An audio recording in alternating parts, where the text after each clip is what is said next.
sou Marcelo Gomes, pesquisador de saúde pública da Fiocruz e coordenador do Sistema Infogripe, e vou estar falando sobre um pouquinho aí sobre o que a gente deve fazer, né, para tentar evitar ou minimizar uma nova fase de crescimento acentuado, né, dos casos de Covid aqui no Brasil.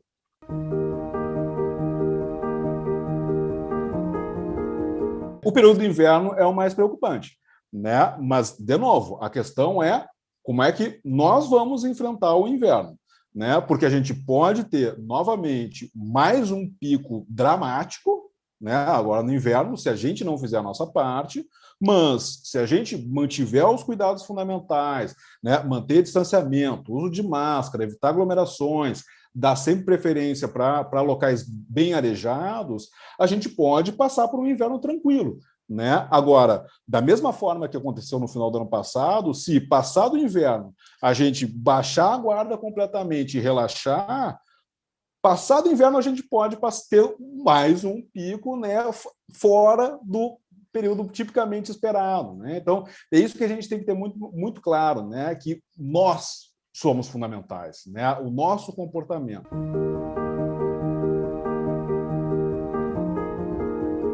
Uma coisa que ficou muito claro aí já nesse período aí que nós estamos já de um ano e pouco de pandemia e epidemia no Brasil, né, é que o fator humano, né, comportamental, como é que nós estamos interagindo nas nossas cidades, tem sido fundamental, né, para essa questão de se nós vamos estar numa situação de crescimento forte, de queda, de estabilização, muito mais do que propriamente o fator ambiental, né? Que, historicamente, nas epidemias anteriores de vírus respiratórios que a gente está acostumado, como é o caso da gripe e outros vírus respiratórios, que tipicamente é ali nos estados da região sul e metade sul do Brasil, né, que tem um inverno mais marcado, com temperaturas mais baixas, o que a gente observa é tipicamente durante o período do inverno que a gente tem um maior volume de casos. Né? E no verão a gente vê pouca coisa, né? E nos estados norte e nordeste tem algum fator, às vezes, associado com o período mais chuvoso e tal. E a Covid mostrou um cenário completamente diferente, né? E aí, de novo, os estados do sul deixam isso muito claro. Né? Por quê? Porque nós observamos duas fases de crescimento bastante acentuado no final do ano passado e agora ali por volta de fevereiro e março deste ano, né? Onde a gente teve picos muito bem marcados, inclusive o de agora, né, de fevereiro e março, foi inclusive pior, né, registrou um número de casos muito maior do que os picos do ano passado, mesmo período do inverno, né? Então, e esse é que a gente tem que ter em mente. O inverno ele pode ser um fator que se soma para tornar o cenário, né, daí do nosso futuro próximo particularmente preocupante. Mas o fundamental é o quê? É o nosso comportamento. Isso é que vai ser o fundamental sobre o que nos espera aí nos meses agora de inverno que estão se aproximando.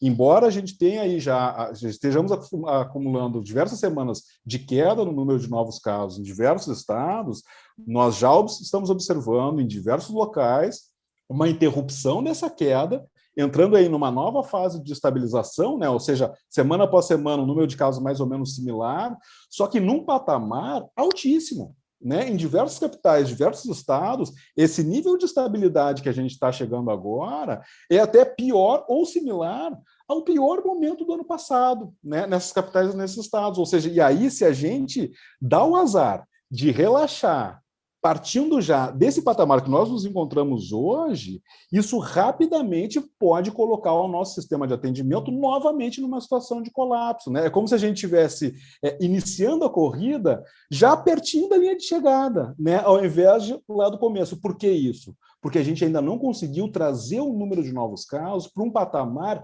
realmente baixo.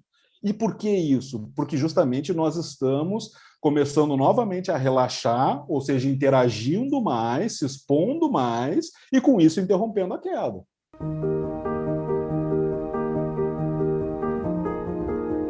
Olha, é bastante preocupante, né? Porque aí esse patamar que nós nos encontramos hoje é um patamar que nos coloca com um número de casos muito alto, consequentemente, um número de internações muito alto e um número de óbitos muito alto.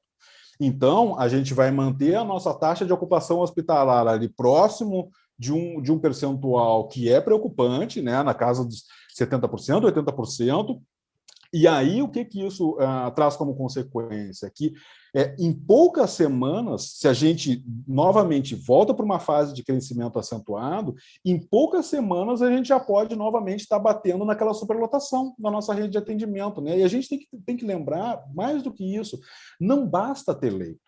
Né, a gente ficar focando exclusivamente, olha, então vamos disponibilizar mais leitos de UTIs, contratar mais profissionais, a gente vai continuar tendo a realidade que nós temos até o momento, que é o quê?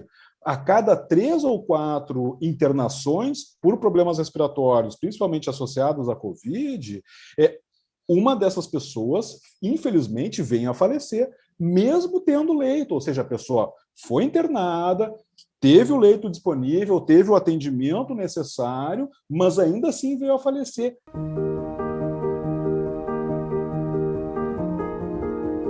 As vacinas estão chegando, né? A gente está com um ritmo lento, a gente ainda não tem uma cobertura populacional que nos dê uma tranquilidade coletiva, né? E mesmo no nível individual, para quem já recebeu a vacina, tomou a primeira dose, tomou a segunda dose, passou aquelas 2 semanas após a segunda dose, né, que aí já está com a cobertura mais completa, né, da proteção vacinal, a gente tem que ter em mente que não é 100%. Né? A vacina não é uma barreira intransponível. Né? Então, se a gente aumenta a nossa exposição pós-vacina, a gente está jogando contra essa proteção parcial que a vacina confere.